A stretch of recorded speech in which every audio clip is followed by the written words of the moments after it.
A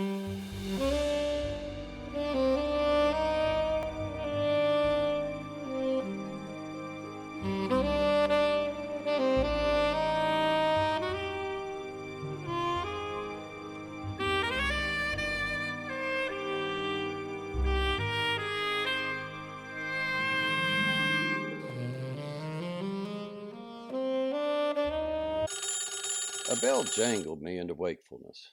I rolled to the edge of my bed and reached for the telephone. The neat voice of the old man, the Contnental Detective Agency San Francisco manager, came to my ears. "Sorry to disturb you, but you'll have to go up to the Glinton Apartments on Leavenworth Street.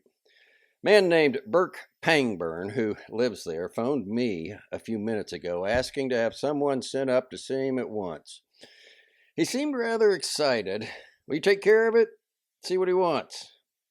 I said I would, and yawning, stretching, and cursing Pangburn, whoever he was, got my fat body out of pajamas and into street clothes. The man who had disturbed my Sunday morning sleep, I found when I reached the Glinton, was a slim, white-faced person of about 25. Big brown eyes that were red-rimmed just now from either sleeplessness or crying or both. His long brown hair was rumpled when he opened the door to admit me, and he wore a mauve dressing robe spotted with big jade parrots over wine-colored silk pajamas. The room into which he led me resembled an auctioneer's establishment just before the sale, or maybe one of these alley tea rooms. Fat blue vases, crooked red vases, lanky yellow vases, vases of various shapes and colors, marble statuettes, ebony statuettes, statuettes of any material, lanterns, lamps, candlesticks, draperies, hangings, and rugs of all sorts, odds and ends of furniture that were all somehow queerly designed. Peculiar pictures hung here and there in unexpected places. A hard room to feel comfortable in. "My fiancée," he began immediately in a high-pitched voice that was within a notch of hysteria, "has disappeared. Something has happened to her. Foul play of some horrible sort. I want you to find her to save her from this terrible thing that—" I followed him this far, and then I gave it up. A jumble of words came out of his mouth. Spirited away, mysterious something, lured into a trap. But they were too disconnected for me to make anything out of them. So I stopped trying to understand him and waited for him to babble himself empty of words. I have heard ordinarily reasonable men, under stress of excitement, run on even more crazily than this wild-eyed youth. But his dress, the parroted robe and gay pajamas, and his surroundings, this deliriously furnished room, gave him too theatrical a setting. It made his words sound utterly unreal. Now, he himself, when normal, should have been a rather nice-looking lad. His features are well-spaced, and though his mouth and chin were a little uncertain, his broad forehead was good. But standing there, listening to the occasional melodramatic phrase that I could pick out of the jumbled noises he was throwing at me, I thought that instead of parrots on his robe, he should have had cuckoos. Presently he ran out of language and was holding his long, thin hands out to me in an appealing gesture, saying, "Will you?" over and over. "Will you? Will you?" I nodded soothingly and noticed that there were tears on his thin cheeks. "Suppose we begin at the beginning," I suggested, sitting down carefully on a carved bench affair that didn't look any too strong. "Yes, yes." He was standing, legs apart in front of me, running his fingers through his hair. "The beginning. I had a letter from her every day until—" "That's not the beginning," I objected. "Who is she? What is she?" "She's Jean Delano," he exclaimed in surprise at my ignorance. "And she's my fiancée, and now she's gone, and I know that—" The phrases "a victim of foul play," "into a trap," and so on began to flow hysterically out again. Finally, I got him quieted down and sandwiched in between occasional emotional outbursts. Got a story out of him that amounted to this. This Burke Pangburn was a poet. About 2 months before, he had received a note from a Jean Delano, forwarded from his publishers, praising his latest book of rhymes. Jean Delano happened to live in San Francisco, too, though she hadn't known that he did. He had answered her note and had received another, and after a little while, they met. If she really was as beautiful as he claimed, then he wasn't to be blamed for falling in love with her. But whether or not she was really beautiful, he thought she was, and he had fallen hard. This Delano girl had been living in San Francisco for only a little while, and when the poet met her, she was living alone in an Ashbury Avenue apartment. He did not know where she came from or anything about her former life. He suspected, from certain indefinite suggestions and peculiarities of conduct which he couldn't put into words, that there was a cloud of some sort hanging over the girl, that neither her past nor her present were free from difficulties. But he hadn't the least idea what those difficulties might be. He hadn't cared. He knew absolutely nothing about her, except that she was beautiful and he loved her, and she had promised to marry him. Then, on the 3rd of the month, exactly 21 days before this Sunday morning, the girl had suddenly left San Francisco. He had received a note from her by messenger. This note, which he showed me after I had insisted point blank on seeing it, read, "Burke, love, have just received a wire and must go east on next train. Tried to get you on the phone but couldn't. Will write you as soon as I know what my address will be, if anything." Now those last 2 words were erased and could be read only with great difficulty. "Love me until I'm back with you forever. Your Jean." 9 days later, he had received another letter from her, from Baltimore, Maryland. This one, which I had a still harder time getting a look at, read, "Dearest poet, it seems like 2 years since I have seen you, and I have a fear that it's going to be between 1 and 2 months before I see you again. I can't tell you now, beloved, about what brought me here. There are things just can't be written. But as soon as I'm back with you, I shall tell you the whole wretched story. If anything should happen, I mean to me, you'll go on loving me forever, won't you, beloved? But that's foolish. Nothing is going to happen. I'm just off the train and tired from traveling. Tomorrow I shall write you a long, long letter to make up for this. My address is 215 North Stricker Street. Please, Mr., at least 1 letter a day. Your own, Jean." For 9 days he had had a letter from her each day, with 2 on Monday to make up for the none on Sunday, and then her letters had stopped. And the daily letters he had sent to the address she gave, 215 North Stricker Street, had begun to come back to him, marked "not known." He had sent a telegram, and the telegraph company had informed him that its Baltimore office had been unable to find a Jean Delano at the North Stricker Street address. For 3 days he had waited, expecting hourly to hear from that girl, and no word had come. Then he had bought a ticket for Baltimore. "But," he wound up, "I was afraid to go. I know she's in some sort of trouble. I can feel that, but I'm a silly poet. I can't deal with mysteries. Either I would find nothing at all, or if by luck I did stumble on the right track, the probabilities are that I would only muddle things, add fresh complications, perhaps endanger her life still further. I can't go blundering at it in that fashion without knowing whether I'm helping or harming her. It's a task for an expert in that sort of thing. So I thought of your agency. You'll be careful, won't you? It may be, I don't know, that she won't want assistance. It may be that you can help her without her knowing anything about it. You're accustomed to that sort of thing. You can do it, can't you?"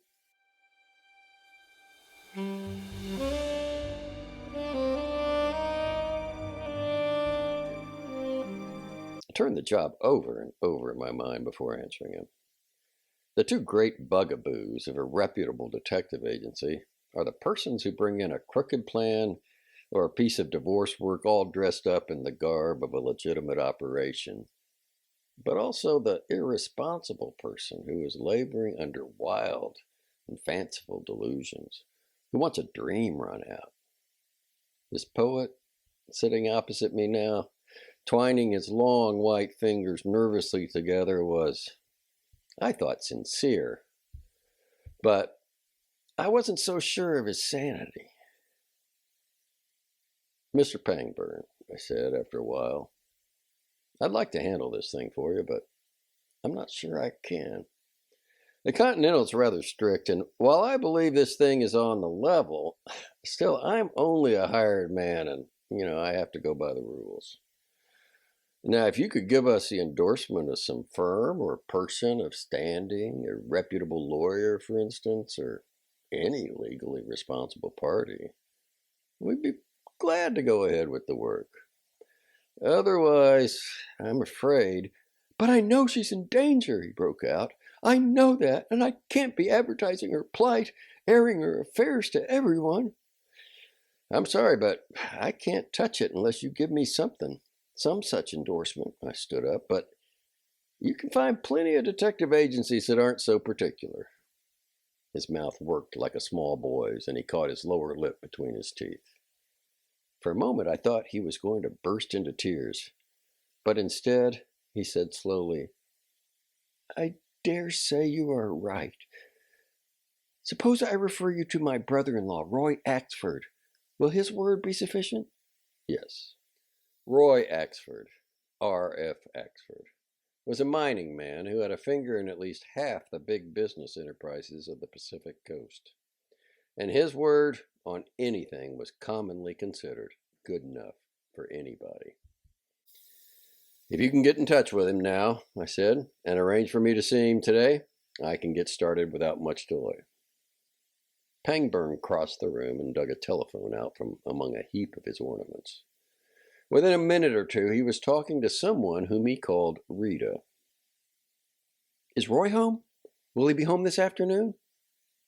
No, you can give him a message for me, though. Tell him I'm sending a gentleman up to see him this afternoon on a personal matter. Personal with me, and that I'll be very grateful if he'll do what I want. Yes, you'll find out, Rita. It isn't a thing to talk about over the phone. Yes, thanks. He pushed the telephone back into its hiding place and turned to me. He'll be at home until 2 o'clock. Tell him what I told you, and if he seems doubtful, have him call me up. You'll have to tell him the whole thing. He doesn't know anything at all about Miss Delano. All right. Before I go, I want a description of her. She's beautiful, he exclaimed. The most beautiful woman in the world. That would look nice on a reward circular. That isn't exactly what I want, I told him. How old is she? 22. Height? About 5 feet 8 inches, or possibly 9. Slender, medium, or plump. She's inclined toward slenderness, but there was a note of enthusiasm in his voice that made me fear he was about to make a speech, so I cut him off with another question. What color hair? Brown, so dark that it's almost black, and it's soft and thick and, yes, long or bobbed. Long and thick and, what color eyes? You've seen shadows on polished silver when, I wrote down gray eyes and hurried on with the interrogation. Complexion? Perfect. But is it light or dark or florid or sallow or what? Fair. Face? Oval or square or long and thin or what shape? Oval. What shape nose? Large, small, turned up? Small and regular. There was a touch of indignation in his voice. How'd she dress? Fashionably? And did she favor bright or quiet colors? And then, as I opened my mouth to head him off, he came down to earth with, very quietly, usually dark blues and browns. What jewelry did she wear? I've never seen her wear any. Any scars or moles? The horrified look on his white face urged me on to give him a full shot. Or warts or deformities that you know? He was speechless, but he managed to shake his head. Have you a photograph of her? Yes, I'll show you. He bounded to his feet, wound his way through the room's excessive furnishings and out through a curtained doorway. Immediately he was back with a large photograph in a carved ivory frame. It was one of these artistic photographs, a thing of shadows and hazy outlines, not much good for identification purposes. She was beautiful, right enough, but that meant nothing. That's the purpose of an artistic photograph. This the only one you have? Yes. Well, I have to borrow it, but I'll get it back to you as soon as I have my copies made. No, no, he protested against having his lady love's face given to a lot of gumshoes. That would be terrible.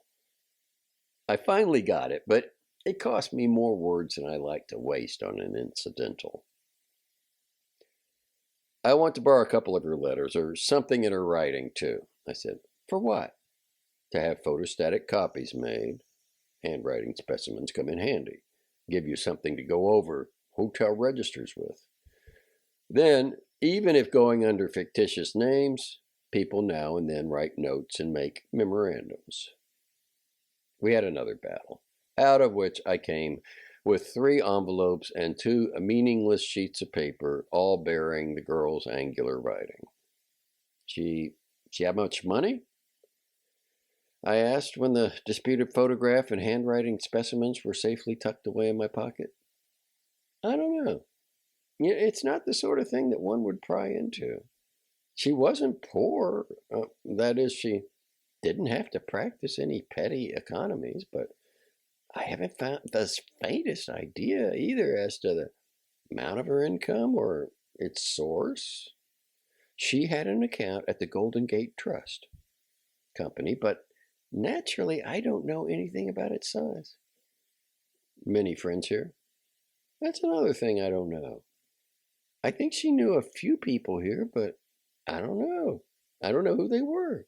You see, when we were together, we never talked about anything but ourselves. You know what I mean? There was nothing we were interested in but each other. We were simply... Can't you even make a guess at where she came from? Who she was? No, those things didn't matter to me. She was Jean Delano, and that was enough for me. Did she ever have any financial interest of coming? I mean, was there ever any transactions in money or other valuables in which both of you were interested? What I meant, of course, was had she got into him for a loan, or had she sold him something, or got money out of him in any other way. He jumped to his feet, and his face went fog gray. Then he sat down again, slumped down, and blushed scarlet. Pardon me, he said thickly. You didn't know her, and of course you must look at the thing from all angles. No, there was nothing like that. I'm afraid you're going to waste time if you're going to work on the theory that she was an adventuress. There was nothing like that. She was a girl with something terrible hanging over her. Something that called her to Baltimore suddenly. Something that has taken her away from me.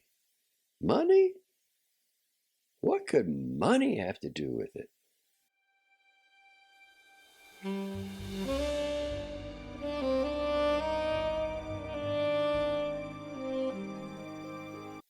R.F. Axford received me in an office-like room in his Russian Hill residence. A big blond man whose 48 or 9 years had not blurred the outlines of an athlete's body. A big, full-bodied man with the manner of one whose self-confidence is complete and not altogether unjustified. What's our Burka been up to now? He asked amusedly when I told him who I was. His voice was a pleasant, vibrant bass. I didn't give him all the details. He was engaged to marry a Jean Delano who went east about 3 weeks ago and then suddenly disappeared. He knows very little about her, thinks something has happened to her, and wants her found. Again? His shrewd blue eyes twinkled. And to a Jean this time. She's the fifth within a year, to my knowledge, and no doubt I missed one or two who were current while I was in Hawaii. But where do I come in? I asked him for a responsible endorsement. I think he's all right, but he isn't, in the strictest sense, a responsible person. He referred me to you. Well, you're right about his not being, in the strictest sense, a responsible person. The big man screwed up his eyes and mouth and thought for a moment, and then, do you think something has really happened to the girl? Or is Burke imagining things? I don't know. I thought it was a dream at first, but in a couple of her letters, there are hints that something was wrong. Well, you might go ahead and find her then, Axford said. I don't suppose any harm will come from letting him have his Jean back. It will at least give him something to think about for a while. I have your word for it then, Mr. Axford, that there will be no scandal or anything of the sort connected with the affair? Assuredly. Burke is all right. You know, it's simply that he is spoiled. He has been in rather delicate health all his life, and then he has an income that suffices to keep him modestly, with a little over to bring out books of verse and buy doodahs for his rooms. Takes himself a little too solemnly. Is too much the poet. But he's sound at bottom. Well, I'll go ahead with it then, I said, getting up. By the way, the girl has an account at the Golden Gate Trust Company, and I'd like to find out as much about it as possible, especially where her money came from. Clement, the cashier, is a model of caution when it comes to giving out information about depositors. If you could put in a word for me and make my way smoother, I'd be glad to.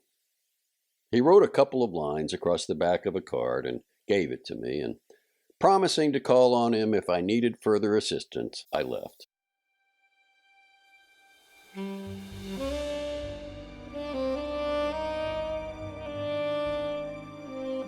I telephoned Pangburn that his brother-in-law had given the job his approval. I sent a wire to the agency's Baltimore branch, giving what information I had. Then I went up to the Ashbury Avenue apartment house in which the girl had lived. The manager, an immense Mrs. Clute in rustling black, knew little, if any, more about the girl than Pangburn. The girl had lived there for 2.5 months. She had had occasional callers, but Pangburn was the only one that the manager could describe to me. The girl had given up the apartment on the 3rd of the month, saying that she had been called east, and she had asked the manager to hold her mail until she sent her new address. 10 days later, Miss Clute had received a card from the girl instructing her to forward her mail to 215 North Stricker Street, Baltimore, Maryland. There had been no mail to forward. The single thing of importance that I learned at the apartment house was that the girl's 2 trunks had been taken away by a green transfer truck. Green was the color used by one of the city's largest transfer companies. I went then to the office of this transfer company and found a friendly clerk on duty. A detective, if he's wise, takes pains to make and keep as many friends as possible among transfer company, express company, and railroad employees. I left the office with a memorandum of the transfer company's check numbers and the ferry baggage room to which the 2 trunks had been taken. At the ferry building, with this information, it didn't take me many minutes to learn that the trunks had been checked to Baltimore. I sent another wire to the Baltimore branch giving the railroad check numbers. Sunday was well into night by this time, so I knocked off and went home.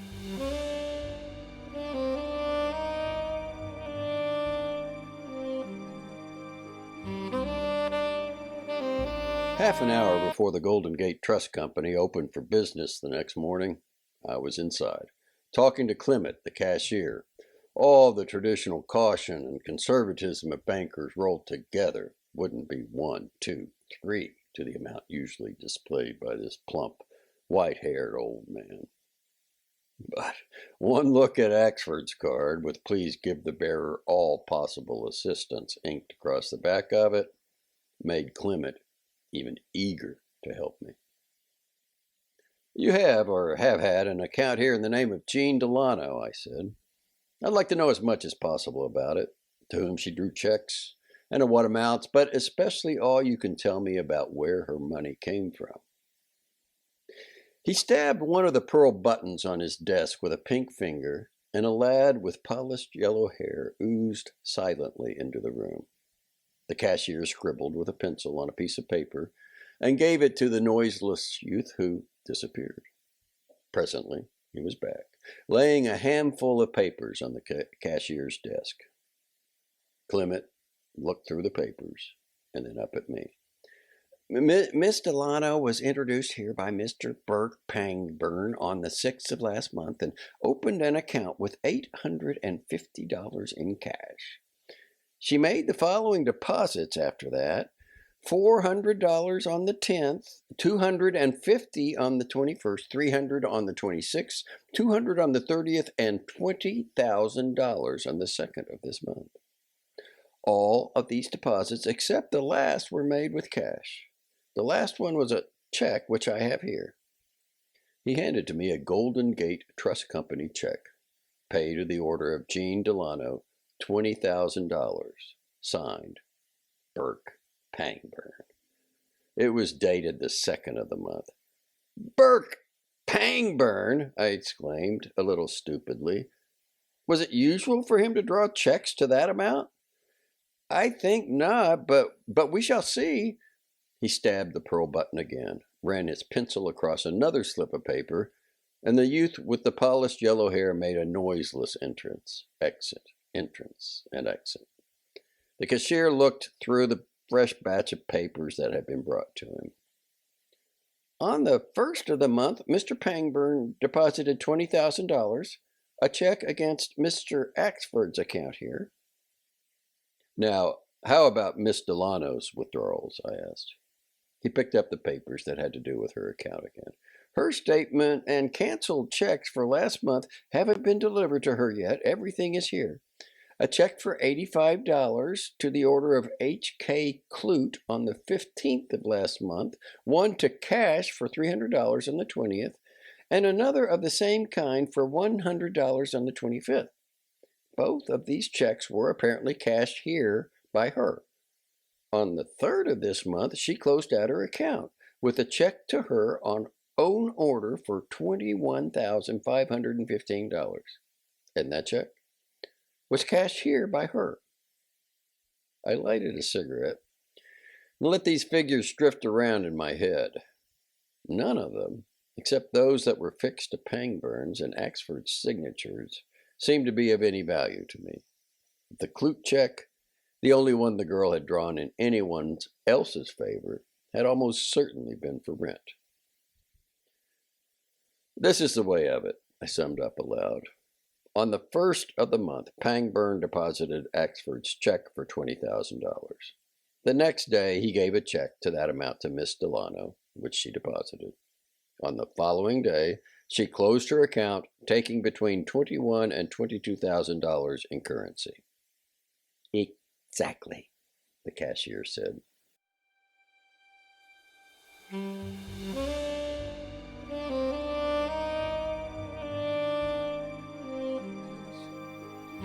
Before going up to the Glinton Apartments to find out why Pangburn hadn't come clean with me about the $20,000, I dropped in at the agency to see if any word had come from Baltimore.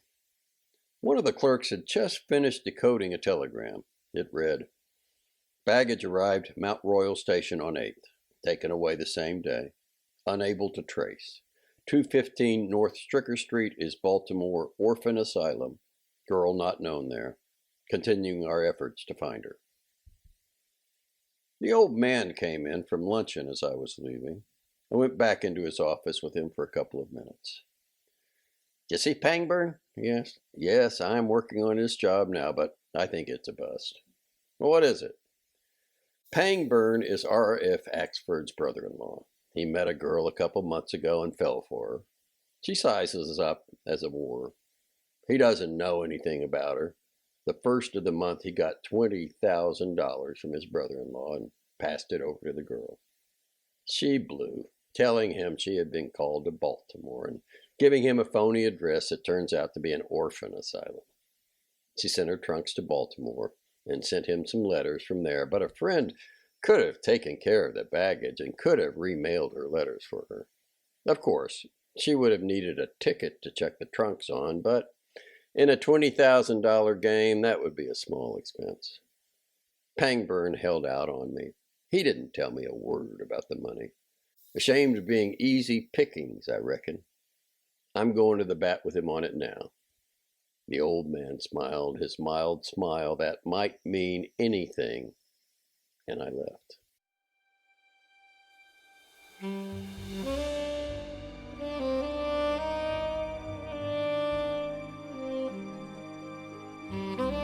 Ten minutes of ringing Pangburn's bell brought no answer. The elevator boy told me he thought Pangburn hadn't been in all night. I put a note in his box and went down to the railroad company's offices, where I arranged to be notified if an unused Baltimore-San Francisco ticket was turned in for redemption. That done, I went up to the Chronicle office and searched the files for weather conditions during the past month, making a memorandum of 4 dates upon which it had rained steadily day and night. I carried my memorandum to the offices of the 3 largest taxicab companies. That was a trick that had worked well for me before.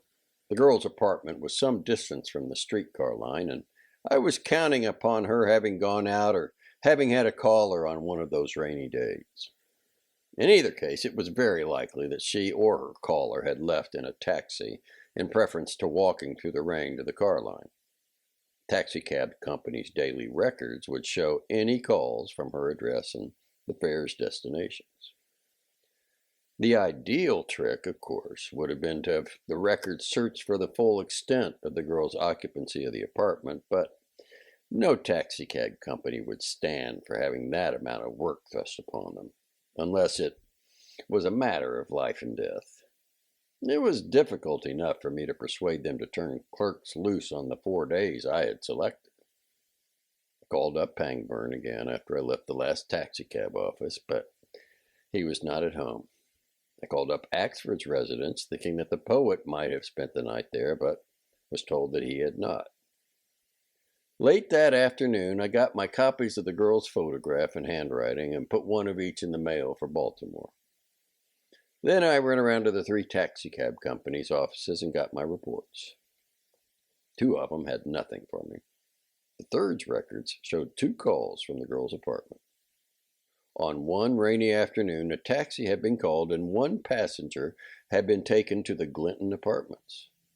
That passenger obviously was either the girl or Pangburn. At 12:30 one night, another call had come in, and this passenger had been taken to the Marquis Hotel. The driver who had answered this second call remembered it indistinctly when I questioned him, but he thought that his fare had been a man. I let the matter rest there for the time. The Marquis isn't a large hotel, as San Francisco hotels go, but it is too large to make canvassing its guests for the one I wanted practical. Spent the evening trying to reach Pangburn with no success. At 11 o'clock, I called up Axford and asked him if he had any idea where I might find his brother-in-law. "Haven't seen him for several days," the millionaire said. "He was supposed to come up for dinner last night, but didn't. My wife tried to reach him by phone a couple of times today, but couldn't."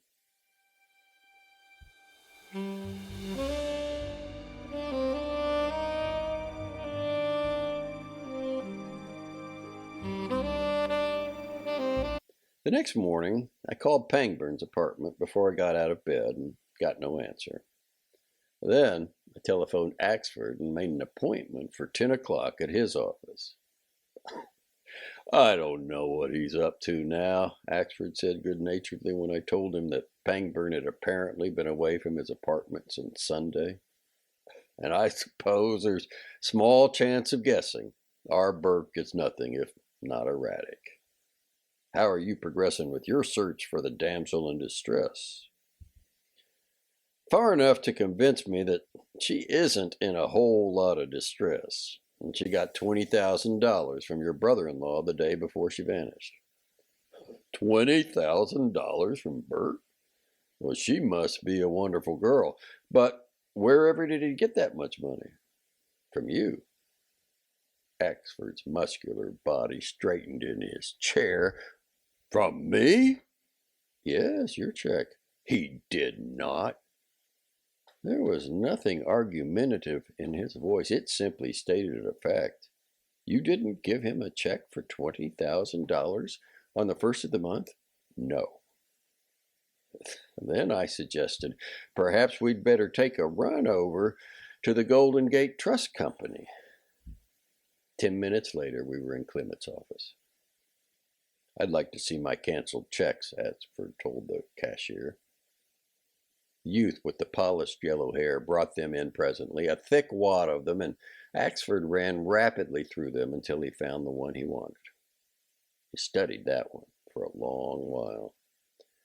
And when he looked up at me, he shook his head slowly, but with finality. I've never seen it before.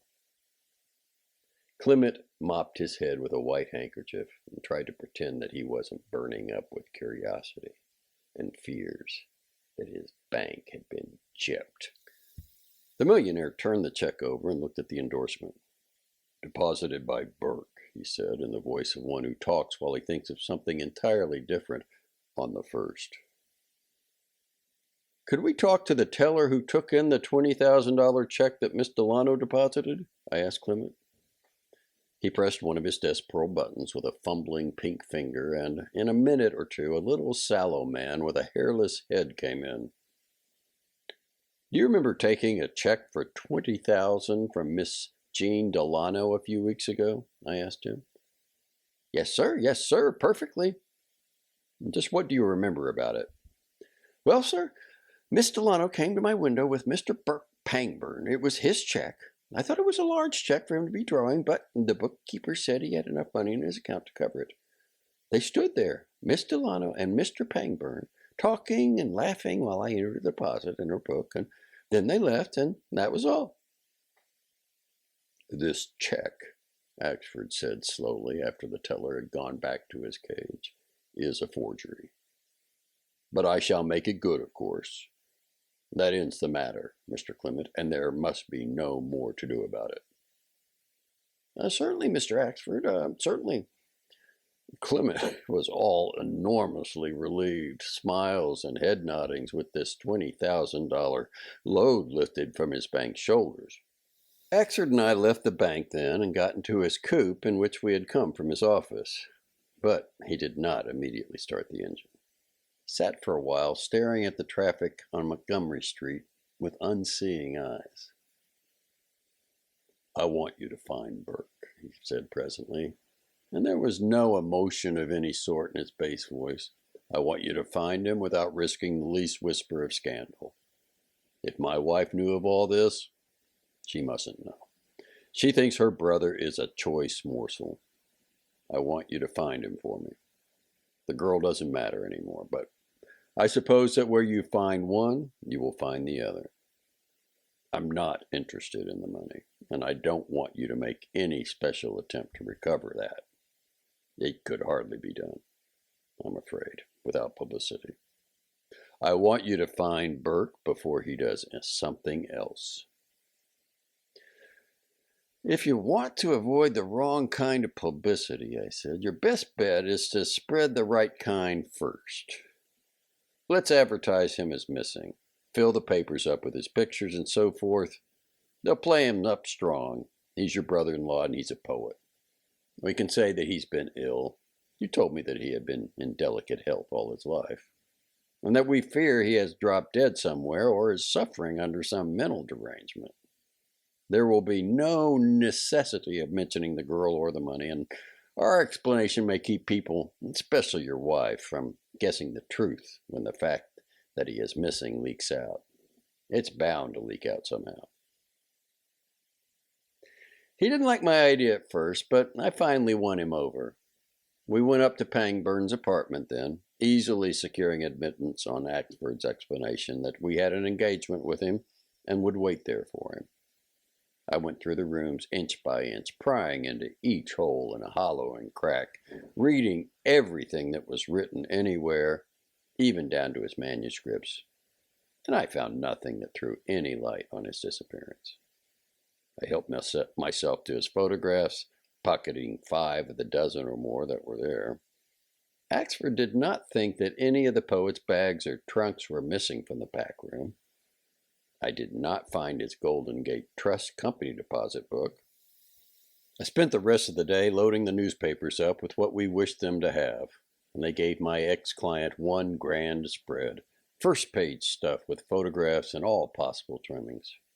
Anyone in San Francisco who didn't know that Burke Pangburn, brother-in-law of R.F. Axford and author of Sand Patches and Other Verse, was missing, either couldn't read or wouldn't.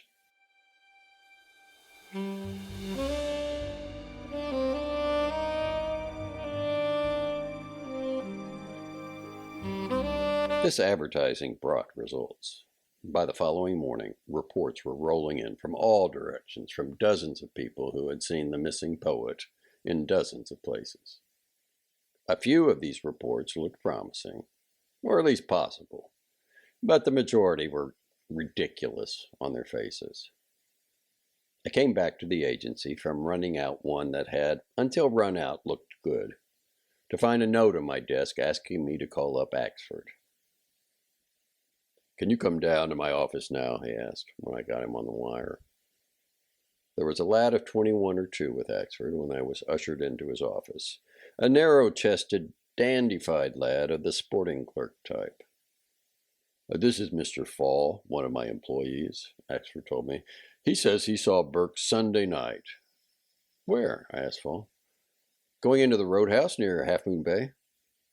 "Sure it was him?" "Absolutely. I've seen him come in here to Mr. Axford's office to know him. It was him, all right." "How'd you come to see him?" "I was coming up from further down the shore with some friends, and we stopped in at the roadhouse to get something to eat, and as we were leaving, a car drove up, and Mr. Pangburn and a girl or woman, I didn't notice her particularly, got out and went inside. I didn't think anything of it until I saw in the paper last night that he hadn't been seen since Sunday. So then I thought to myself that—" "What roadhouse was this?" I cut in, not being interested in his mental processes. "The White Shack." "About what time?" "Somewhere between 11:30 and midnight, I'd guess." "He see you?" "Nope. I was already in our car when he drove up. I don't think he'd know me anyway." "What did the woman look like?" "I don't know. I didn't see her face, and I can't remember how she was dressed or even if she was short or tall." That was all Fall could tell me. We shooed him out of the office, and I used Axford's telephone to call up Wop Healy's dive in North Beach and leave word that when Porky Grout came in, he was to call up Jack. That was a standing arrangement, by which I got word to Porky whenever I wanted to see him, without giving anybody a chance to tumble to the connection between us. "Know the White Shack?" I asked Axford when I was through phoning. "I know where it is, but I don't know anything about it."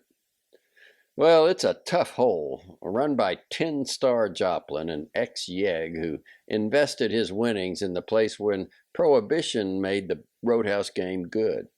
He makes more money now than he ever heard of in his piking, safe ripping days. Retailing liquor is a sideline with him. His real profit comes from acting as a relay station for the booze that comes through Half Moon Bay for points beyond. And the dope is that half the booze put ashore by the Pacific Rum Fleet is put ashore in Half Moon Bay. The White Shack is a tough hole, and it's no place for your brother-in-law to be hanging around. I can't go down there myself without stirring things up. Joplin and I are old friends, but I've got a man I can put in there for a few nights. Pangburn may be a regular visitor, or he may even be staying there. He wouldn't be the first one Joplin had ever let hide out there. I'll put this man of mine in the place for a week anyway and see what he can find." It's all in your hands, Axford said. Find Burke without scandal. That's all I ask.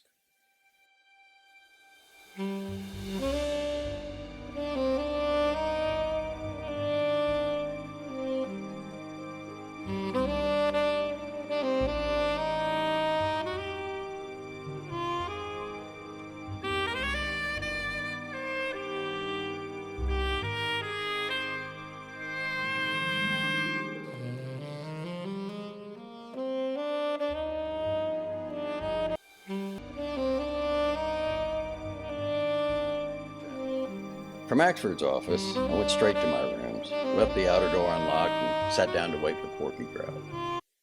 I'd waited about an hour and a half when he finally pushed the door open and came in. "Hello, how's tricks?" He swaggered to a chair, leaned back in it, put his feet on the table, and reached for a pack of cigarettes that lay there. That was Porky Grout, a pasty man in his 30s, neither large nor small, always dressed flashily, even if sometimes sturdily, and trying to hide an enormous cowardice behind a swaggering carriage, a blustering habit of speech, and an exaggerated pretense of self-assurance.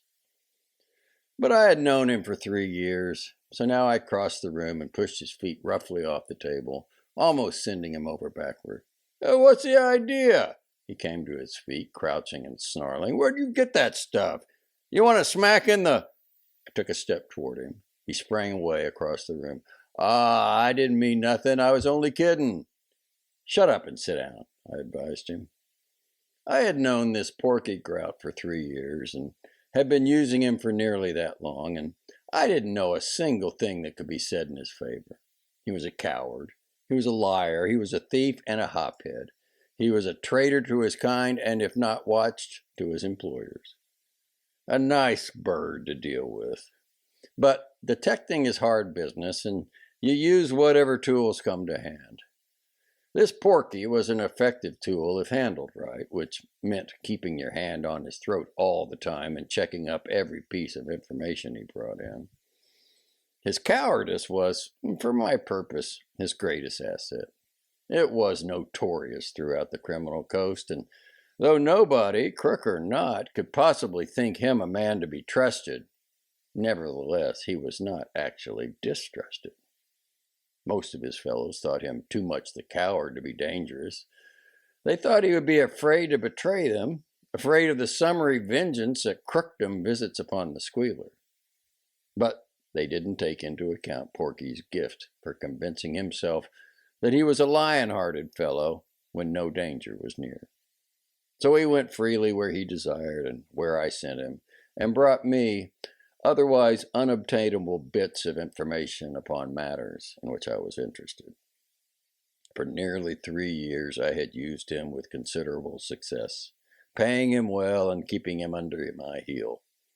Informant was a polite word that designated him in my reports. The underworld has even less lovely names than the common stool pigeon to denote his kind. "I have a job for you," I told him, now that he was seated again with his feet on the floor. His loose mouth twitched up at the left corner, pushing that eye into a knowing squint. "Thought so." He always says something like that. "I want you to go down to Half Moon Bay and stick around 10-Star Joplin's joint for a few nights. Here are 2 photos. Sliding one of Pangburn and one of the girl across the table. Their names and descriptions are written on the backs. I want to know if either of them shows up down there, what they're doing, and where they're hanging out. It may be that 10-Star is covering them up." Porky was looking knowingly from one picture to the other. "Hey, I think I know this guy," he said out of the corner of his mouth that twitches. That's another thing about Porky. You can't mention a name or give a description that won't bring the same remark, even though you make them up. "Well, here's some money." I slid some bills across the table.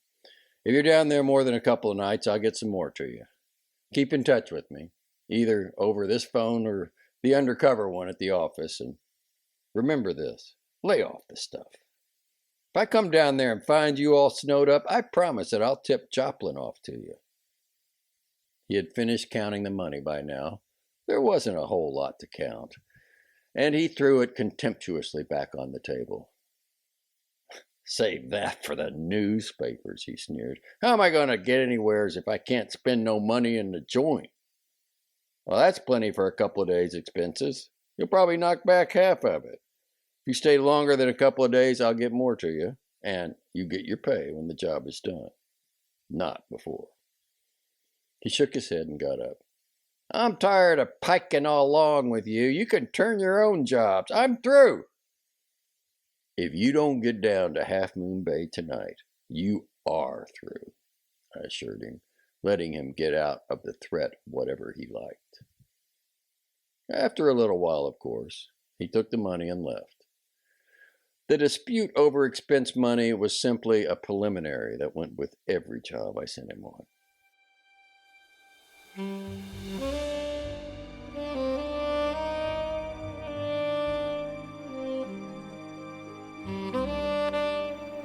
After Porky had cleared out, I leaned back in my chair and burned half a dozen Fatimas over the job. Now, the girl had gone first with the $20,000, and then the poet had gone, and then both had gone, whether permanently or not, to the White Shack. On its face, job was an obvious affair. The girl had given Pangburn the work to the extent of having him forge a check against his brother-in-law's account. And then, after various moves whose values I couldn't determine at the time, they had gone into hiding together. Now, there were two loose ends to be taken care of. One of them, the finding of the Confederate who had mailed the letters to Pangburn and who had taken care of the girl's baggage. That was in the Baltimore branch's hands. The other, who had written in the taxicab that I had traced from the girl's apartment to the Marquis Hotel. That might not have any bearing upon the job, nor it might. Suppose I could find a connection between the Marquis Hotel and the White Shack. That would make a completed chain of some sort. I searched the back of the telephone directory and found the Roadhouse number. And then I went up to the Marquis Hotel. The girl on duty at the hotel switchboard, when I got there, was one with whom I had done business before. "Well, who's been calling Half Moon Bay numbers?" I asked her. "My God," she leaned back in her chair and ran a pink hand gently over the front of her rigidly waved red hair. "I got enough to do without remembering every call that goes through. This ain't a boarding house. We have more than one call a week." "Well, you don't have many Half Moon Bay calls," I insisted, leaning an elbow on the counter and letting a folded 5-spot peek out between the fingers of one hand. "You ought to remember anyone you've had lately." "Well, I'll see," she sighed, as if willing to do her best on a hopeless task. She ran through her tickets. "Well, here's one from 522 a couple weeks ago." "Oh, what number was called?" "Half Moon Bay 51. "Well, that was the Roadhouse number." I passed over the 5-spot. "Is 522 a permanent guest?" "Yes, Mr. Will Kilcourse. He's been here 3 or 4 months. "What is he?" "I don't know. A perfect gentleman, if you ask me." "Well, that's nice. What does he look like?" "Tall and elegant." "Be yourself," I pleaded. "What does he look like?" "Well, he's a young man, but his hair is turning gray, and he's dark and handsome. Looks like a movie actor." "Bull Montana?" I asked as I moved off toward the desk. The key to 522 was in its place in the rack. I sat down where I could keep an eye on it. Perhaps an hour later, a clerk took it out and gave it to a man who did look somewhat like an actor. He was a man of 30 or so, dark skin and dark hair that showed gray around the ears. He stood a good 6 feet of fashionably dressed slenderness. Called up the agency then and asked the old man to send Dick Foley over. 10 minutes later, Dick arrived. He's a little shrimp of a Canadian. There isn't 110 pounds of him. Who is the smoothest shadow I've ever seen, and I've seen most of them. "I have a bird in here I want tailed," I told Dick. "His name is Kilcourse. He's in room 522. Stick around outside and I'll give you the spot on him." I went back to the lobby and waited some more. At 8 o'clock, Kilcourse came down and left the hotel. I went after him for half a block, far enough to turn him over to Dick, and then went home so that I would be within reach of a telephone if Porky Grout tried to get in touch with me. No call came from him that night.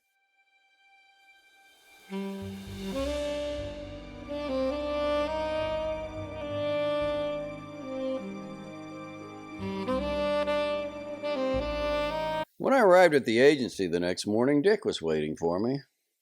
"What luck?" I asked. "Damnedest." The little Canadian talks like a telegram when its peace of mind is disturbed, and just now he was decidedly peevish. "Took me 2 blocks, shook me, only taxi in sight." "Think he made you?" No, wise head, playing safe." "Try him again, then. Better have a car handy in case he tries the same trick again." Well, my telephone jingled as Dick was going out. It was Porky Grout, talking over the agency's unlisted line. "Turn up anything?" I asked. "Plenty," he bragged. "Good. Are you in town?" "Yes." "Well, I'll meet you in my rooms in 20 minutes, I said. The pasty-faced informant was fairly bloated with pride in himself when he came through the door I had left unlocked for him. His swagger was almost a cakewalk, and the side of his mouth that twitches was twisted into a knowing leer that would have fit a Solomon. "I knocked it over for you, kid," he boasted. "Nothing to it for me. I went down there and talked to everybody that knowed anything, seen everything there was to see, and put the X-ray on the whole dump. I made a—" I interrupted. "Congratulations," and so forth. "But just what did you turn up?" "Now, let me tell you." And he raised a dirty hand in a traffic cop sort of gesture and blew a stream of cigarette smoke at the ceiling. "Don't crowd me. I'll give you all the dope." "Sure," I said. "I know. You're great, and I'm lucky to have you to knock off my jobs for me and all that. But is Pangburn down there?" "No, I'm getting around to that. I went down there and—" "Did you see Pangburn?" "As I was saying, I went down there and—" "Porky," I said, "I don't give a damn what you did. Did you see Pangburn?" "Yes, I seen him." "Fine. Now what did you see?" "Well, he's camping down there with 10 Star. Him and the broad that you gave me a picture of are both there. She's been there a month." "I didn't see her, but one of the waiters told me about her." "Now, I seen Pangburn. I seen him myself.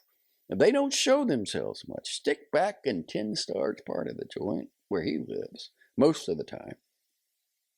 Pangburn's been there since Sunday. I went down there and—" "Learn who the girl is or anything about what they're up to?" "No, I went down there and—" "All right. Went down there again tonight. Call me up as soon as you know positively that Pangburn is there and that he hasn't gone out. Don't make any mistakes. I don't want to come down there and scare them up on a false alarm. Use the agency's undercover line and just tell whoever answers that you won't be in town until late. That'll mean that Pangburn is there, and it'll let you call up from Joplin's without giving the play away." "I got to have more dough," he said as he got up. "It costs—" "I'll follow your application, I promised. Now beat it, and let me hear from you tonight. The minute you're sure that Pangburn is there, you call me." Then I went up to Axford's office. "I think I have a line on him," I told the millionaire. "I hope to have him where you can talk to him tonight. My man says he was at the White Shack last night and is probably living there. If he's there tonight, I'll take you down if you want." "Well, why can't we go now?" "No, the place is too dead in the daytime for my man to hang around without making himself conspicuous, and I don't want to take any chances on either you or me showing ourselves there until we're sure that we're coming face to face with Pangburn." "Well, what do you want me to do then?" "Have a fast car ready, and be ready to start as soon as I get word to you." "Righto. I'll be at home after 5:30. Phone me as soon as you're ready to go, and I'll pick you up."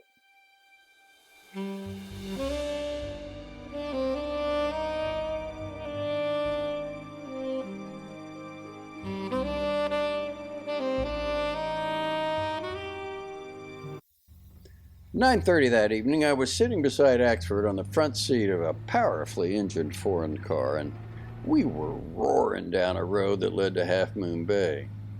Porky's telephone call had come. Neither of us talked much during that ride, and the imported monster under us made it a rather short ride. Axford sat comfortable and relaxed at the wheel, but I noticed for the first time that he had a rather heavy jaw. The White Shack is a large building, square-built of imitation stone. It is set away back from the road and is approached by two curving driveways, which together make a semicircle whose diameter is the public road. The center of this semicircle is occupied by sheds, under which Joplin's patrons stow their cars, and here and there around the sheds are flower beds and clumps of shrubbery. We were still going at a fair clip when we turned into one end of this semicircular driveway, and Axford slammed on his brakes and the big machine threw us into the windshield as it jolted into an abrupt stop, barely in time to avoid smashing into a cluster of people who had suddenly loomed up before us. In the glow from our headlights, faces stood sharply out. White, horrified faces, furtive faces, faces that were callously curious. Below the faces, white arms and shoulders showed, and bright gowns and jewelry against the duller background of masculine clothing. This was the first impression I got, and then, by the time I had removed my face from the windshield, I realized that this cluster of people had a core, a thing about which it centered. I stood up, trying to look over the crowd's heads, but I could see nothing. Jumping down to the driveway, I pushed through the crowd. Face down on the white gravel, a man sprawled, a thin man in dark clothes, and just above his collar, where the head and neck join, was a hole. Then I pushed through the crowd again, back to where Axford was just getting out of the car, the engine of which was still running. Pangburn is dead. Shot.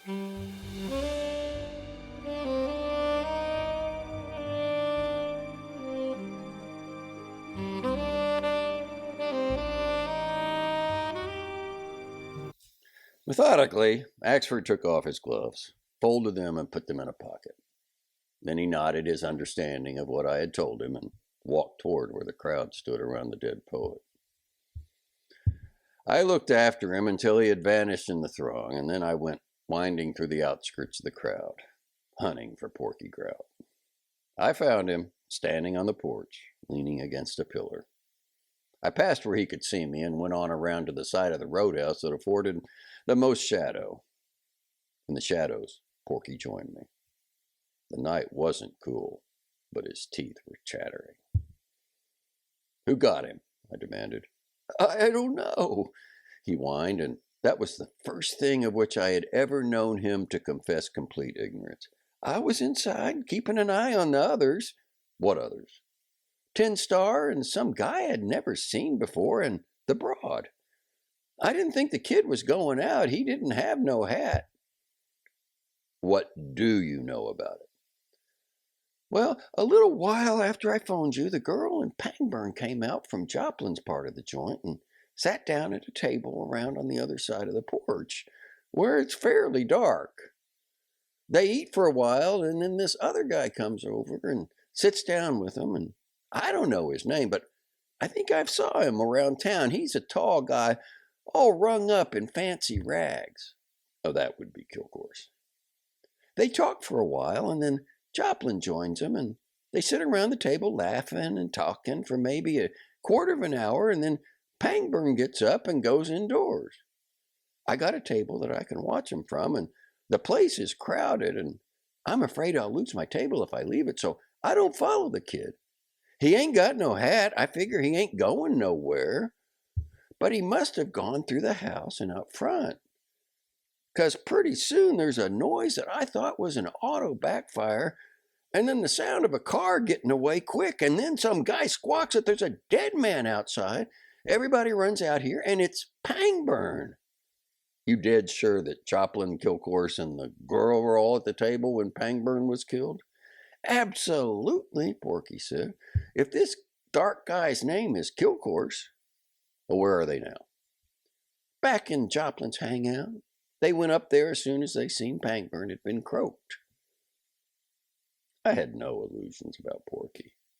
I knew he was capable of selling me out and furnishing the poet's murderer with an alibi.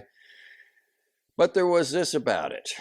If Joplin, Kilcourse, or the girl had fixed him, and had fixed my informant, then it was hopeless for me to try to prove that they weren't on the rear porch when the shot was fired. Joplin had a crowd of hangers-on who would swear to anything he told them without batting an eye. There would be a dozen supposed witnesses to their presence on the rear porch. Thus, the only thing for me to do was to take it for granted that Porky was coming clean with me. "Have you seen Dick Foley?" I asked, since Dick had been shadowing Kilcourse. "No." "Hunt around and see if you can find him. Tell him I've gone up to talk to Joplin, and tell him to come on up. Then you can stick around where I can get hold of you if I want you." I went in through the French window, crossed an empty dance floor, and went up the stairs that lead to the 10 Stars living quarters. I knew the way, having been up there before. Joplin and I were old friends. I was going up now to give him and his friends a shakedown on the off chance that some good might come of it, though I knew that I had nothing on any of them. I could have tied something on the girl, of course, but not without advertising the fact that the dead poet had forged his brother-in-law's signature to a check, and that was no go. "Come in," a heavy, familiar voice called when I rapped on Joplin's living room door. I pushed the door open and went in. The 10-Star Joplin was standing in the middle of the floor, a big-bodied ex-yegg with inordinately thick shoulders and an expressionless horse face. Beyond him, Kilcourse sat dangling one leg from the corner of a table, alertness hiding behind an amused half-smile on his handsome dark face. On the other side of the room, a girl whom I knew for Jean Delano sat on the arm of a big leather chair. And the poet hadn't exaggerated when he told me she was beautiful. "You?" Joplin grunted disgustedly as soon as he recognized me. "What the hell do you want?" "What do you got?" My mind wasn't on this sort of repartee, however. I was studying the girl. There was something vaguely familiar about her, but I couldn't place her. Perhaps I hadn't seen her before. Perhaps much looking at the picture Pangburn had given me was responsible for my feeling of recognition. Pictures will do that. Meanwhile, Joplin had said, "Time to waste is one thing I ain't got." And I had said, "If you'd saved up all that time different judges have given you, you'd have plenty." I had seen the girl somewhere before. She was a slender girl in a glistening blue gown that exhibited a generous spread of front, back, and arms that were worth showing. She had a mass of dark brown hair above an oval face of the color that pink ought to be. Her eyes were wide set, and of a gray shade that wasn't altogether unlike the shadows on polished silver that the poet had compared them to. I studied the girl, and she looked back at me with level eyes. Still, I couldn't place her. Kilcourse still sat dangling a leg from the table corner, and Joplin grew impatient. "Oh, you stop gandering at the girl and tell me what you want of me," he growled. The girl smiled then, a mocking smile that bared the edges of razor-sharp little animal teeth, and with that smile I knew her. Her hair and skin had fooled me. Last time I had seen her, the only time I had seen her before, her face had been marble white and her hair had been short and the color of fire. She and an older woman and 3 men and I had played hide and seek one evening in a house in Turk Street over a matter of the murder of a bank messenger and the theft of $100,000 worth of Liberty bonds. Through her intriguing, 3 of her accomplices had died that evening, and the 4th, the Chinese, had eventually gone to the gallows at Folsom Prison. Her name had been Elvira then, and Since her escape from the house that night, we had been fruitlessly hunting her from border to border and beyond. Recognition must have shone in my eyes, in spite of the effort I made to keep them blank. For swift as a snake, she had left the arm of the chair and was coming forward, her eyes more steel than silver. I put my gun in sight. Joplin took a half step toward me. "What's the idea?" he barked. Kilcour slid off the table, and one of his thin, dark hands hovered over his necktie. "This is the idea," I told him. "I want that girl for a murder a couple of months back, and maybe, I'm not sure, for tonight's. Anyway, The snapping of a light switch behind me and the room went black. I moved, not caring where I went so long as I got away from where I had been when the lights went out. My back touched a wall and I stopped, crouching low. "Quick, kid!" A hoarse whisper that came from where I thought the door should be. But both of the room's doors, I thought, were closed and could hardly be opened without showing gray rectangles. People moved in the blackness, but none got between me and the lighter square of windows. Something clicked, softly in front of me. Too thin a click for the cocking of a gun, but it could have been the opening of a spring knife. And I remembered that Tin Star Joplin had a fondness for that weapon. "Let's go! Let's go!" A harsh whisper that cut through the dark like a blow. Sounds of motion muffled, indistinguishable. One sound not far away. Abruptly, a strong hand clamped one of my shoulders. A hard, muscled body strained against me. I stabbed out with my gun and heard a grunt. The hand moved up my shoulder toward my throat. I snapped up a knee and heard another grunt. A burning point ran down my side. I stabbed again with my gun, pulled it back until the muzzle was clear of the soft obstacle that had stopped it, and squeezed the trigger. The crash of the shot, Joplin's voice in my ear, a curiously matter-of-fact, "God damn, that got me."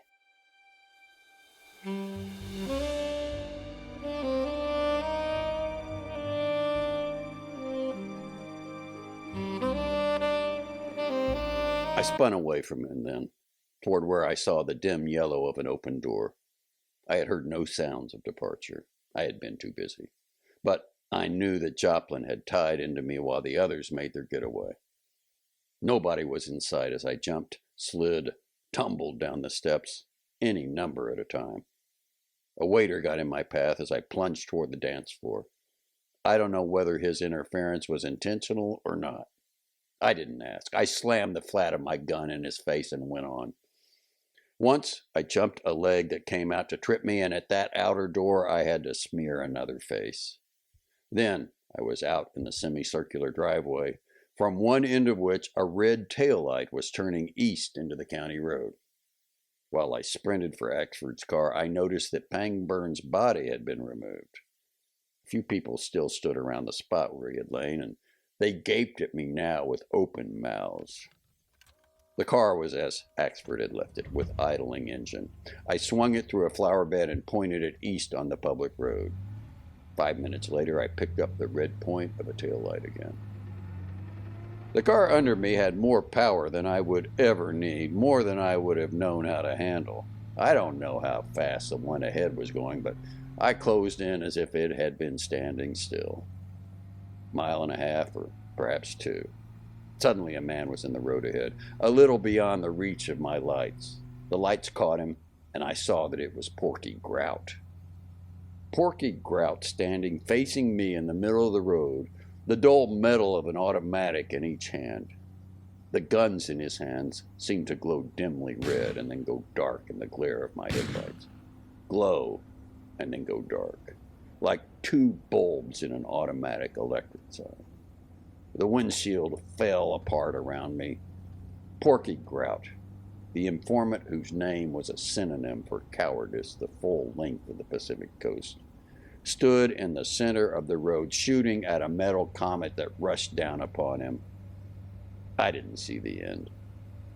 I confess frankly that I shut my eyes when his set white face showed close over my radiator. The metal monster under me trembled, not very much, and the road ahead was empty, except for the fleeing red light. My windshield was gone. The wind tore at my uncovered hair and brought tears to my squinted up eyes. Presently, I found that I was talking to myself, saying, "That was Porky. That was Porky." It was an amazing fact. It was no surprise that he had double-crossed me. That was to be expected. And for him to have crept up the stairs behind me and turned off the lights wasn't astonishing. But for him to have stood straight up and died? An orange streak from the car ahead cut off my wonderment. The bullet didn't come near me. It isn't easy to shoot accurately from one moving car into another, but at the pace I was going, it wouldn't be long before I was close enough for good shooting. I turned on the searchlight above the dashboard. It didn't quite reach the car ahead, but it enabled me to see that the girl was driving, while Kilcourse sat screwed around beside her, facing me. The car was a yellow roadster. I eased up a little. In a duel with Kilcourse here, I would have been at a disadvantage, since I would have had to drive as well as shoot. My best play seemed to be to hold my distance until we reached a town, as we inevitably must. It wasn't midnight yet. There would be people on the streets of any town and policemen. Then I could close in with a better chance of coming off on top. A few miles of this and my prey tumbled to my plan. The yellow roadster slowed down, wavered, and came to rest with its length across the road. Kilcourse and the girl were out immediately and crouching in the road on the far side of their barricade. I was tempted to dive pell-mell into them, but it was a weak temptation, and when its short life had passed, I put on the brakes and stopped. Then I fiddled with my searchlight till it bore full upon the roadster. A flash came from somewhere near the roadster's wheels, and the searchlight shook violently, but the glass wasn't touched. It would be their first target, of course, and, crouching in my car, waiting for the bullet that would smash the lens, I took off my shoes and overcoat. The third bullet ruined the light. I switched off the other lights, jumped to the road, and when I stopped running, I was squatting down against the near side of the yellow roadster. As easy and safe a trick as can be imagined. The girl and Kilcourse had been looking into the glare of a powerful light. When that light suddenly died, and the weaker ones around it went too, they were left in pitch unseeing blackness, which must last for the minute or longer that their eyes would need to readjust themselves to the gray black of the night. My stockinged feet had made no sound on the macadam road, and now there was only a roadster between us, and I knew it, and they didn't. From near the radiator, Kilcourse spoke softly. "I'm going to try to knock him off from the ditch. Take a shot at him now and then to keep him busy." "I can't see him," the girl protested. "Your eyes will be all right in a second. Take a shot at the car anyway." I moved toward the radiator as the girl's pistol barked at the empty touring car. Kilcourse, on hands and knees, was working his way toward the ditch that ran along the south side of the road. I gathered my legs under me, intent upon a spring and a blow with my gun upon the back of his head. I didn't want to kill him, but I wanted to put him out of the way quick. I'd have the girl to take care of, and she was at least as dangerous as he was. As I tensed for the spring, Kilcourse, guided, perhaps by some instinct of the hunted, turned his head and saw me, saw a threatening shadow. Instead of jumping, I fired. I didn't look to see whether I had hit him or not. At that range, there was little likelihood of missing. I bent double and slipped back to the rear of the roadster, keeping on my side of it. Then I waited. The girl did what I would have perhaps done in her place. She didn't shoot or move toward the place the shot had come from. She thought I had forestalled Kilcourse in using the ditch, and that my next play would be to circle around behind her. To offset this, she moved around the rear of the roadster so that she could ambush me from the side nearest Axford's car. Thus it was that she came creeping around the corner and poked her delicately chiseled nose plunk into the muzzle of the gun that I held ready for her. She gave a little scream. Women aren't always reasonable. They are prone to disregard trifles like guns held upon them. So I grabbed her gun hand, which was fortunate for me. As my hand closed around the weapon, she pulled the trigger, catching a chunk of my forefinger between hammer and frame. I twisted the gun out of her hand, released my finger. But she wasn't done yet. With me standing there holding a gun not 4 inches from her body, she turned and bolted off toward where a clump of trees made a jet black blot to the north. When I recovered from my surprise at this amateurish procedure, I stuck both her gun and mine in my pockets and set out after her, tearing the soles of my feet at every step. She was trying to get over a wire fence when I caught her.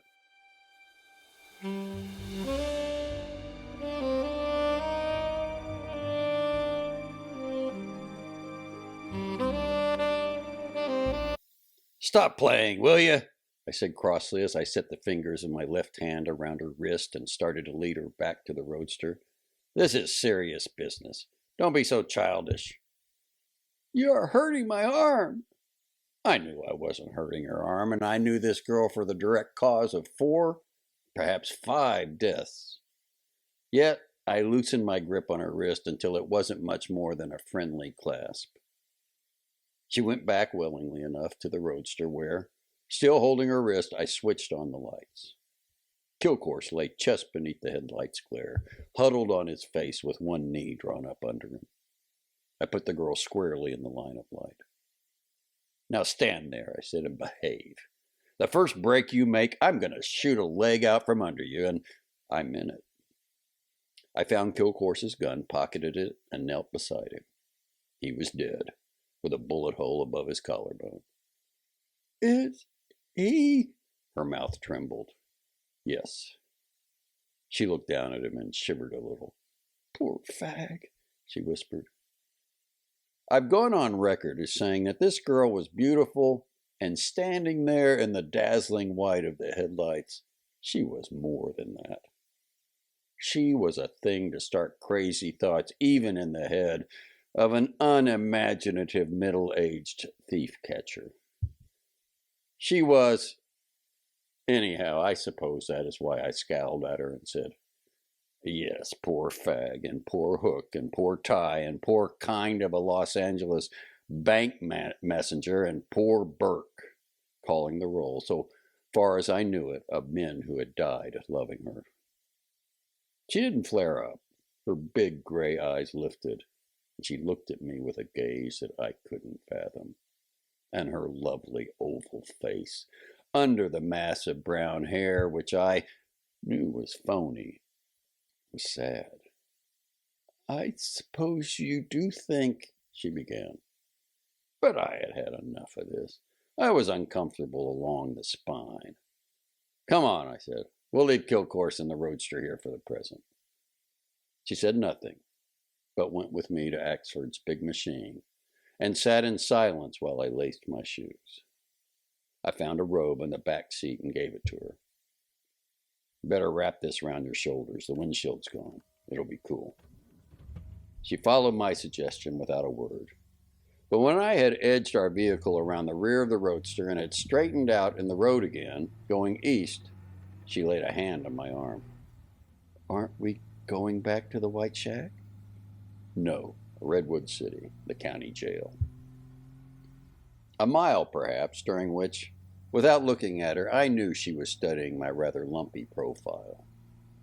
Then her hand was on my forearm again, and she was leaning toward me so that her breath was warm against my cheek. "Will you stop for a minute? There's some things I want to tell you." I brought the car to a halt in a cleared space of hard soil off to one side of the road and screwed myself a little around in the seat to face her more directly.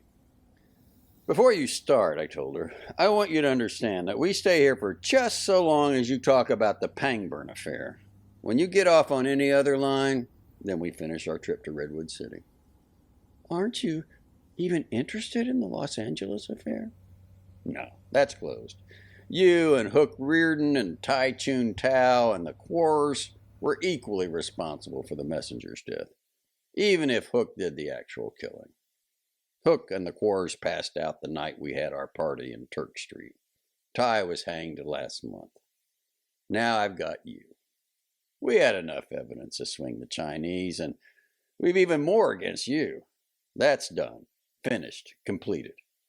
If you want to tell me anything about Pangburn's death, I'll listen. Otherwise, I reached for the self-starter. A pressure of her fingers on my arm stopped me. I do want to tell you about it, she said earnestly. I want you to know the truth about it. You'll take me to Redwood City, I know. Don't think I expect that I have any foolish hopes, but I'd like you to know the truth about this thing. I don't know why I should care especially what you think, but her voice dwindled off to nothing.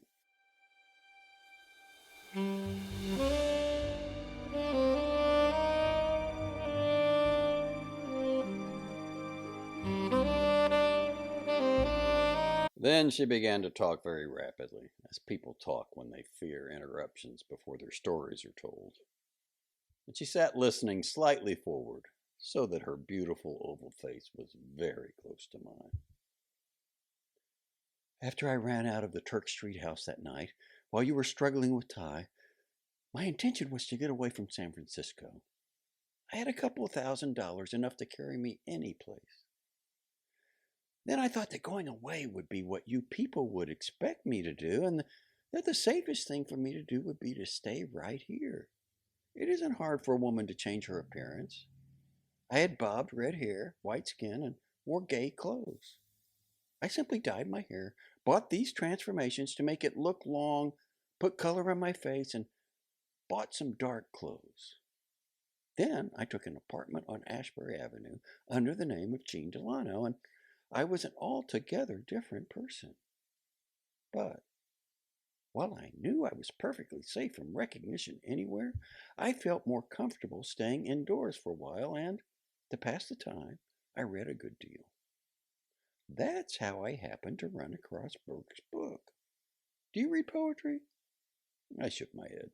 An automobile going toward Half Moon Bay came into sight just then, the first one we'd seen since we had left the white shack. She waited until it had passed before she went on, still talking rapidly. Burke wasn't a genius, of course, but there was something about some of his things something that got inside of me.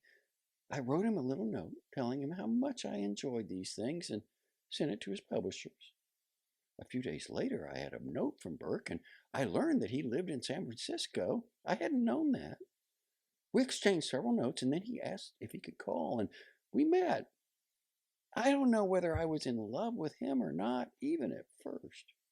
I did like him, and between the ardor of his love for me and the flattery of having a fairly well-known poet for a suitor, I really thought that I loved him. I promised to marry him. I hadn't told him anything about myself, though now I know that it wouldn't have made any difference to him. But I was afraid to tell him the truth, and I wouldn't lie to him, so I told him nothing. Then Fag Kilcourse saw me one day on the street and knew me in spite of my new hair, complexion, and clothes. Fag hadn't much brains, but he had eyes that could see through anything. I don't blame Fag. He acted according to his code. He came up to my apartment, having followed me home, and I told him that I was going to marry Burke and be a respectable housewife. That was dumb of me. Fag was square. If I had told him that I was ribbing Burke up for a trimming, Fag would have left me alone, would have kept his hands off. But when I told him that I was through with the graft and had gone queer, that made me his meat. You know how crooks are. Everyone in the world is either a fellow crook or a prospective victim. So if I was no longer a crook, then Fag considered me fair game. He learned about Burke's family connections, and then he put it up to me, $20,000, or he'd turn me up. He knew about the Los Angeles job, and he knew how badly I was wanted. I was up against it then. I knew I couldn't hide from Fag or run away from him. I told Burke I had to have $20,000. I didn't think he had that much, but I thought he could get it. 3 days later, he gave me a check for it. I didn't know at the time how he had raised it, but it wouldn't have mattered if I had known. I had to have it. But that night he told me where he got the money, that he had forged his brother-in-law's signature. He told me because, after thinking it over, he was afraid that when the forgery was discovered, I would be caught with him and considered equally guilty. I'm rotten in spots, but I wasn't rotten enough to let him put himself in the pen for me without knowing what it was all about. So I told him the whole story. He didn't bat an eye. He insisted that the money be paid kill course so that I would be safe, and began to plan for my further safety. Burke was confident that his brother-in-law wouldn't send him over for forgery, but to be on the safe side, he insisted that I move and change my name again and lay low until we know how Axford was going to take it. But that night, after he had gone, I made some plans of my own. I did like Burke. I liked him too much to let him be the goat without trying to save him, and I didn't have a great deal of faith in Axford's kindness. This was the second of the month. Barring accidents, Axford wouldn't discover the forgery until he got his canceled checks earlier the following month. That gave me practically a month to work in. The next day, I drew all my money out of the bank and sent Burke a letter saying that I had been called to Baltimore. And I laid a clear trail to Baltimore, with baggage and letters and all, which a pal there took care of for me. Then I went down to Joplin's and got him to put me up. I let Fag know I was there, and when he came down, I told him I expected to have the money for him in a day or two. He came down nearly every day after that, and I stalled him from day to day, and each time it got easier. But my time was getting short. Pretty soon, Burke's letters would be coming back from the phony address I had given him, and I wanted to be on hand to keep him from doing anything foolish. And I didn't want to get in touch with him until I could give him the $20,000, so he could square the forgery before Axford learned of it from his canceled checks. Fag was getting easier and easier to handle, but I still didn't have him where I wanted him. He wasn't willing to give up the $20,000, which I was, of course, holding all this time, unless I'd promised to stick with him for good. And I still thought I was in love with Burke, and I didn't want to tie myself up with Fag even for a little while. Then Burke saw me on the street one Sunday night. I was careless and drove into the city in Joplin's roadster, the one back there. And, as luck would have it, Burke saw me. I told him the truth, the whole truth, and he told me that he had just hired a private detective to find me. He was like a child in some ways. It hadn't occurred to him that the sleuth would dig up anything about the money. But I knew the forged check would be found in a day or two at the most. I knew it. When I told Burke that he went to pieces, all his faith in his brother-in-law's forgiveness went. I couldn't leave him the way he was. He'd have babbled the whole thing to the first person he met. So I brought him back to Joplin's with me. My idea was to hold him there for a few days until we could see how things were going. If nothing appeared in the papers about the check, then we could take it for granted that Axford had hushed the matter up and Burke could go home and try to square himself. On the other hand, if the papers got the whole story, then Burke would have to look for a permanent hiding place, and so would I. Tuesday evenings and Wednesday mornings' papers were full of the news of his disappearance, but nothing was said about the check. That looked good, but we waited another day for good measure. Fag Kilcourse was in on the game by this time, of course, and I had to pass over the $20,000, but I still had hopes of getting it, or most of it, back. So I continued to string him along. I had a hard time keeping him off Burke, though, because he had begun to think he had some sort of right to me, and jealousy made him wicked. But I got Tin Star to throw a scare into him, and I thought Burke was safe. Tonight, one of Tin Star's men came up and told us that a man named Porky Grout who had been hanging around the place for a couple of nights, had made a couple of cracks that might mean he was interested in us. Grout was pointed out to me, and I took a chance on showing myself in the public part of the place and sat at a table close to his. He was plain rat, as I guess you know, and in less than 5 minutes I had him at my table, and half an hour later I knew that he had tipped you off that Burke and I were in the White Shack. He didn't tell me all this right up, but he told me more than enough for me to guess the rest. I went up and told the others. Fag was for killing both Grout and Burke right away, but I talked him out of it. That wouldn't help us any, and I had Grout where he would jump in the ocean for me. I thought I had Fag convinced, but we finally decided that Burke and I would take the roadster and leave, and that when you got here, Porky Grout was to pretend he was hopped up and point out a man and a woman, any who happened to be handy, as the ones he had taken for us. I stopped to get a cloak and gloves, and Burke went on out to the car alone, and Fag shot him. I didn't know he was going to. I wouldn't have let him. Please believe that. I wasn't as much in love with Burke as I had thought, but please believe that after all he had done for me, I wouldn't have let them hurt him. After that, it was a case of stick with the others whether I liked it or not, and I stuck. We ribbed Grout to tell you that all three of us were on the back porch when Burke was killed, and we had any number of others primed with the same story.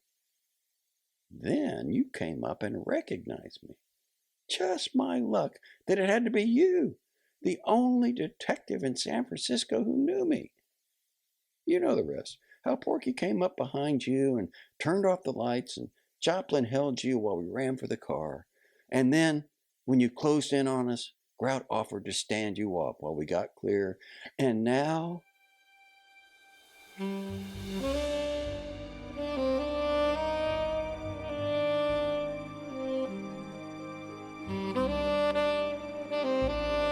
She shivered a little. The robe I had given her had fallen away from her white shoulders. Whether or not it was because she was so close against my shoulder, I shivered too. And my fingers, fumbling in my pocket for a cigarette, brought it out twisted and mashed. That's all there is to the part you promised to listen to, she said. Her face turned halfway. I wanted you to know. You're a hard man, but somehow I cleared my throat, and the hand that held the mangled cigarette was suddenly steady. Now don't be crude, sister, I said. Your work has been too smooth so far to be spoiled by rough stuff now. She laughed, a brief laugh that was bitter and reckless, and just a little weary, and she thrust her face still closer to mine, and the gray eyes were soft and placid. Little fat detective whose name I don't know. Her voice had a tired huskiness in it and a tired mockery. You think I am playing a part, don't you? You think I am playing for liberty? Perhaps I am. I certainly would take it if it were offered me. But men have thought me beautiful, and I have played with them. Women are like that. Men have loved me, and doing what I liked with them, I have found men contemptible. And then comes this little fat detective whose name I don't know, and he acts as if I were a hag, an old squaw. Can I help them being piqued into some sort of feeling for him? Women are like that. Am I so homely that any man has a right to look at me without even interest? Am I ugly? I shook my head. You're quite pretty, I said, struggling to keep my voice as casual as the words. You beast, she spat, and then her smile grew gentle again. And yet, it is because of that attitude that I sit here and turn myself inside out for you. If you were to take me in your arms and hold me close to the chest that I am already leaning against, and if you were to tell me that there is no jail ahead for me just now, I would be glad, of course. But though for a while you might hold me, you would then be only one of the men with which I am familiar. Men who love and are used and are succeeded by other men. But because you've done none of these things, because you are a wooden block of a man, I find myself wanting you. Would I tell you this, little fat detective, if I were playing a game? I grunted noncommittally and forcibly restrained my tongue from running out to moisten my dry lips. I'm going to this jail tonight. If you are the same hard man who has goaded me into whining love into his uncaring ears, but before that, can't I have one wholehearted assurance that you think me a little more than quite pretty? Or at least a hint that if I were not a prisoner, your pulse might beat a little faster when I touch you? I'm going to this jail for a long while, perhaps to the gallows.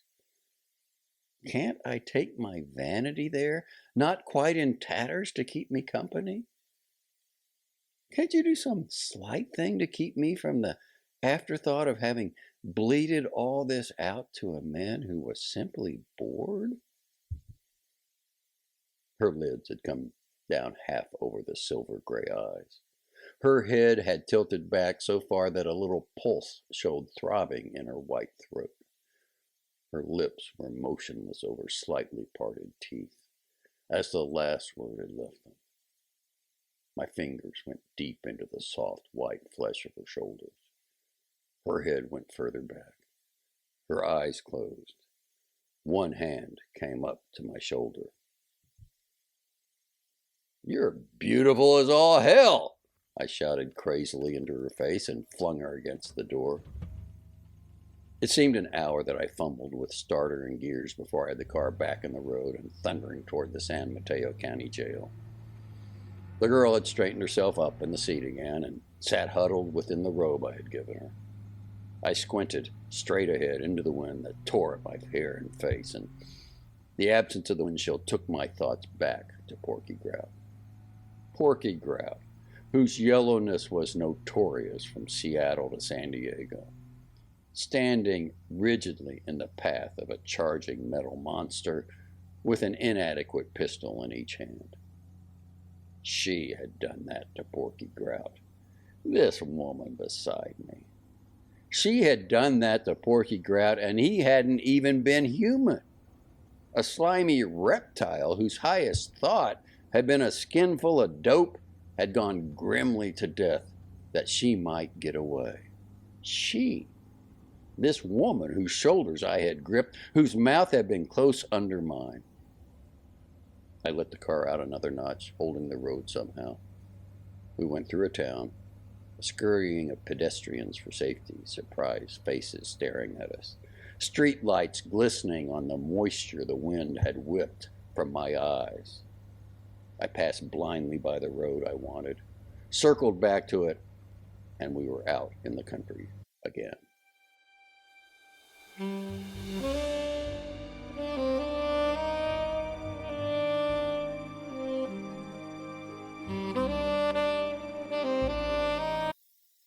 At the foot of a long, shallow hill, I applied the brakes, and we snapped to motionlessness.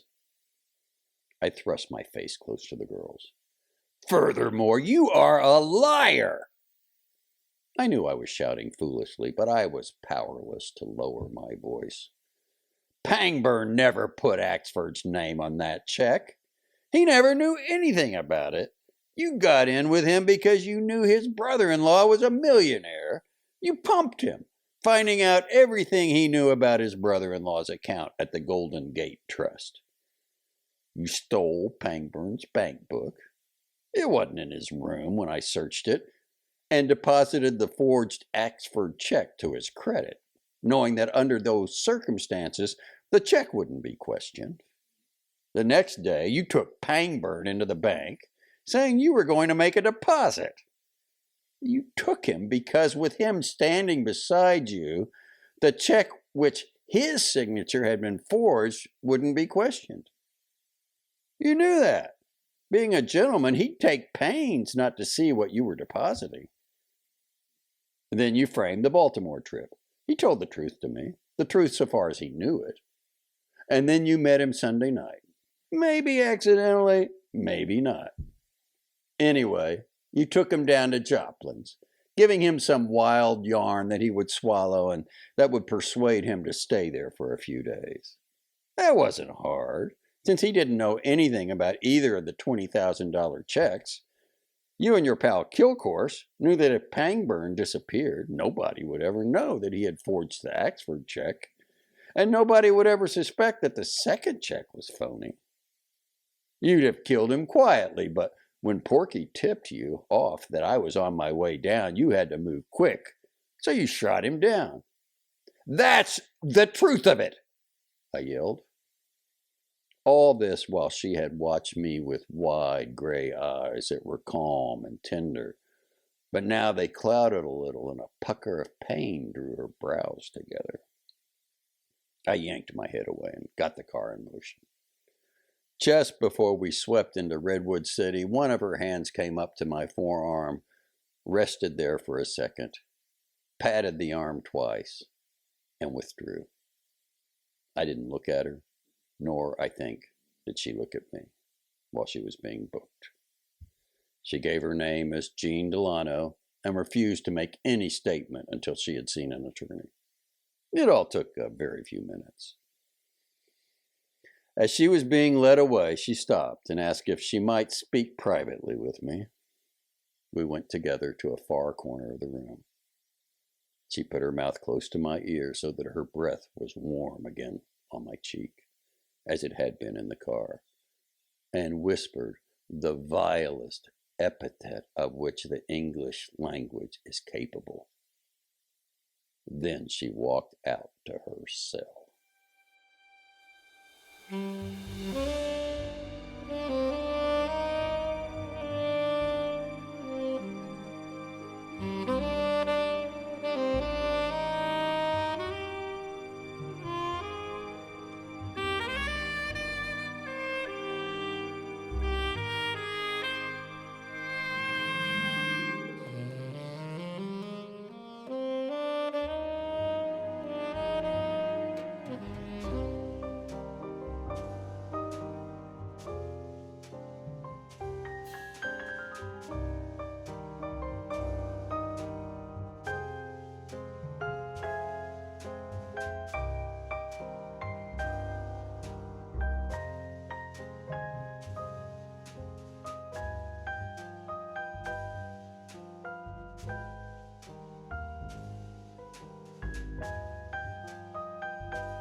This